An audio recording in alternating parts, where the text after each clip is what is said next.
Салем достар, бүгін біз сіздермен өте бай тортын пісіретін боламыз. Ол үшін бізге керек ингредиенттер міне алдарыңызда. Бізге керегі 350-400 грамм ұн қажет. Сонымен қатар 50 грамм какао плюс 10-11 грамм разрыхитель қажет. Содан кейін бізге қажет бұл шекер. Шекерден 200 грамм қажет. Келесі бізге керегі сүт. Мен сүттен лактель сүтін қолданамын. 1,5% лактель сүті қажет. 300 мл.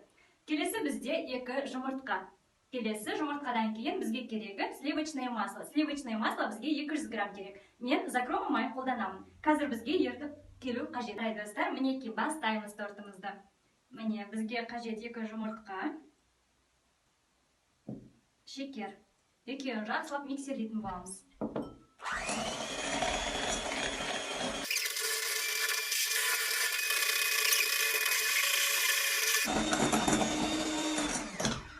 Мені миксерлеп алдым, оған қосамыз сары майды.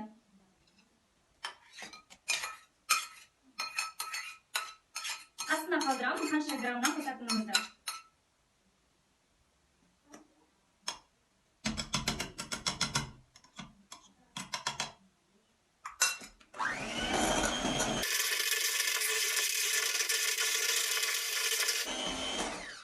Мінекей достар, сары майды қостық. Енді міне сүтті қосамыз.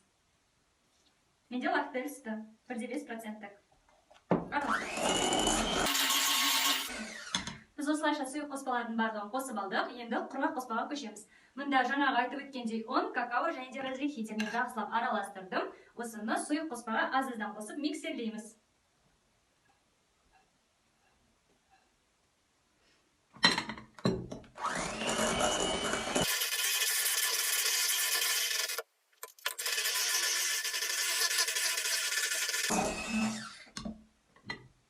Осылайша барлығын араластырып аламыз достар. Менде соңғы бөлігі қалды.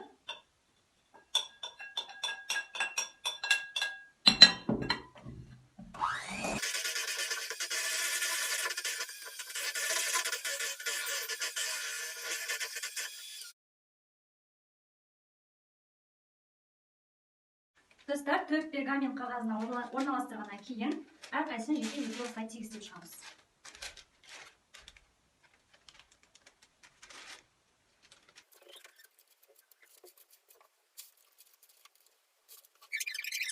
Достар, мінекей біз дайын болған қоспаны пергамент қағаздарына орналастырып, мінекей мен біреуін тегістеп шықтым. Енді барлығын да тегістеуіміз қажет.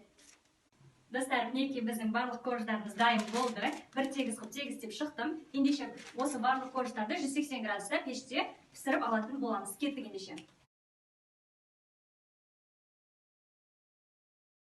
Достар, мінекей біздің 4 коржымызда дайын. Міне үлкен болып көтеріліп әдемі болып пісті. Ендеше бізге кремі қалды. Креміне біз қосамыз. Мұнда творожный сыр. Бізде астына төменде қанша грамм қосқанды қалдыратын боламыз. Сливки және де шекер қосқан болатынмын. Мен дайын қылып араластырып алдым. Миксер бұны құламайтындай қылып дайындап қойдым, қыздар, қарап алыңыздар. Енді осыны корждардың бетіне қойып шығатын боламыз. Кәнекей бірге жасайық. Мен мынадай бір пакетикке саламын.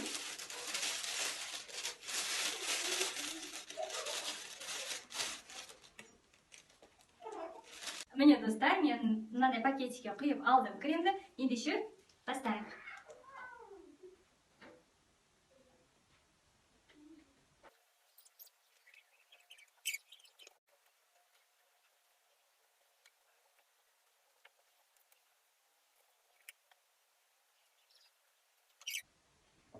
Келесі коржды қоятын боламыз.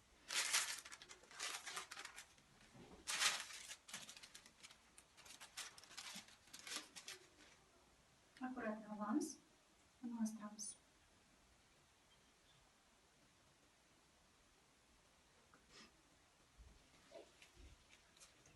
Тура солай қайталап шығамыз.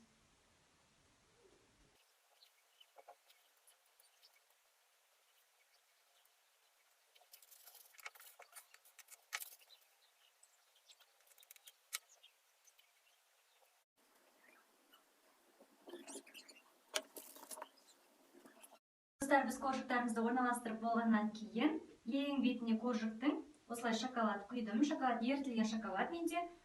Ертіп осылай құямыз және де бетін осылай тегістейміз. Қалағанша сәндесеңіздер болады. Бетін өзіміздің қалағанша сәндейміз.